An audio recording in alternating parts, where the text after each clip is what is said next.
as much Well, as you there's a listen. minimum that you're expecting. Not exactly. I mean, it depends on what you mean by statistics, but I expect you to be able to find in that morass of statistics the author's statement in something like English of what the results are, and think about those results. But so you don't actually have to say anything about the statistics.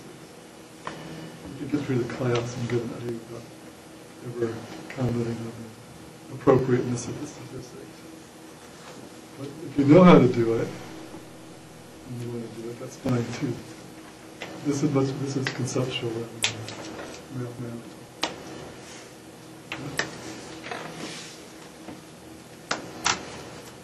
In about 20 minutes or so, you'll know, some of you will know a couple more things than you know now.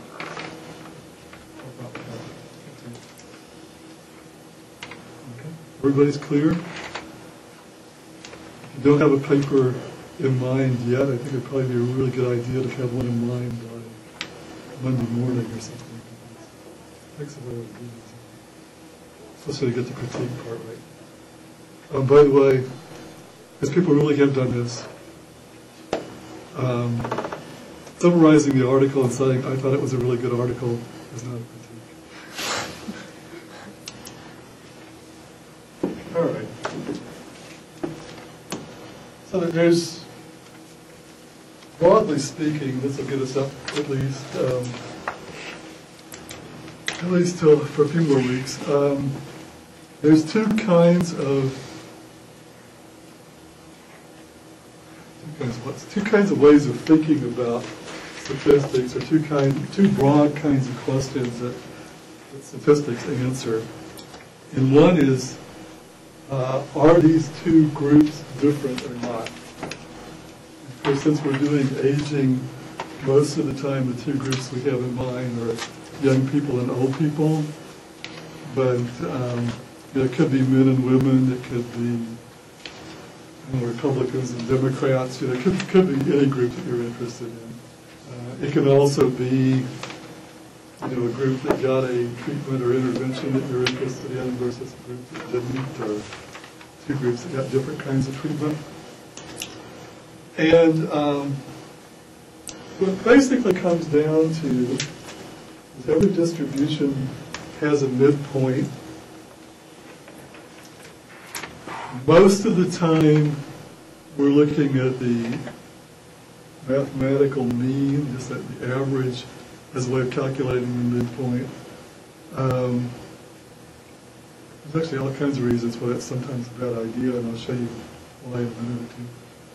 But to start off with, you've got the midpoint of the distribution, and you've got the spread. And so the spread, which most commonly ends up being referred to as the standard deviation. Sometimes it's variance, which is a little closer to the idea of variation. And standard deviation is just the square root of the variance. The standard deviation just tells you how widely spread out this distribution is. So as a way of simplifying thinking about the two distributions, you look at the midpoint because we just can't keep all the individual members in mind, which is important. And you're concerned about, or interested in. And actually, as we talk about the Stevens et al. Paper, I'll tell you a little bit more about that. But another issue is just how spread out is the distribution. Obviously, the same mean difference is going to mean something different if it looks like this, or it looks more like this.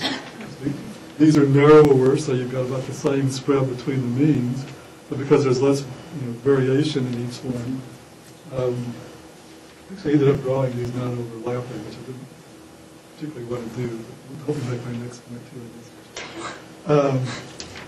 So the less variation you are, the more a mean difference between the two groups will mean. The more variation you have, the less that it's going to mean in terms of whether these groups are different or not. So most of the statistics, whether you're talking about something as simple as t-tests, or whether you're talking about analysis of variance and so forth, that are looking at group differences, are basically doing something that's conceptually along the lines of saying, what's the difference of this group's mean minus the other group's mean divided by somebody's standard deviation? So you're saying, this is exactly what I was just saying. How wide is this?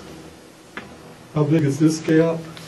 And we have rules that say if this difference between the midpoints is bigger than a certain amount of this spread measure, then we say that these groups are different.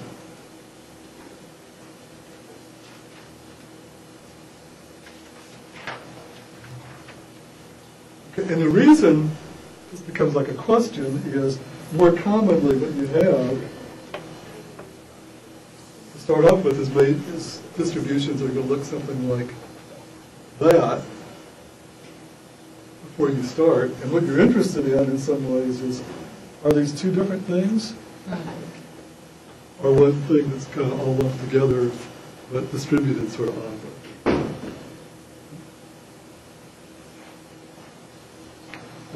Two more conceptual points.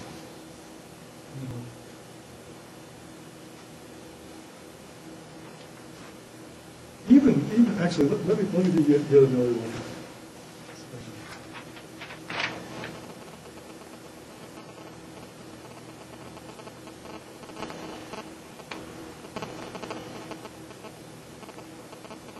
Most of the differences we're going to be talking about between young people and old people, most of the differences in most of the behavioral and social sciences are probably more like this than either of the other figures I drew.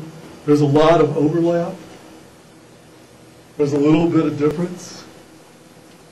And the things that we hopefully end up teaching you about are the things where the difference is consistent. More commonly in psychology, we probably would say reliable. But they're small. And there's a lot of overlap. So it's like, if this is young people and this is old people, and there's a lot of old people that are higher than the young people on the measure, even though as a group, the young people are going to be higher on the measure than the old people are. So there's a lot of individual variation, there's a lot of overlap.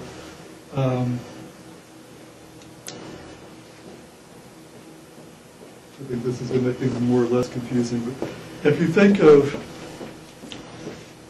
this takes us a little bit over into the next thing I want to talk to you about, but if you think of percentage of variance explained, which runs from like 0, you don't know anything about what's explaining variation, to 100% where you know everything, which like never happens in social sciences, or the biomedical sciences. Most age differences, gender differences, etc., run somewhere around like 9% of variance explained. It's consistent, but it's fairly small. One of the things I want you to take away from all of this is that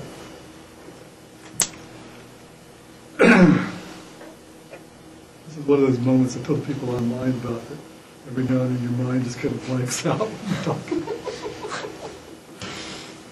One of the things that almost everybody does wrong in interpreting statistical evidence is that you have this, and once you've drawn the conclusion, you interpret it as though it's this.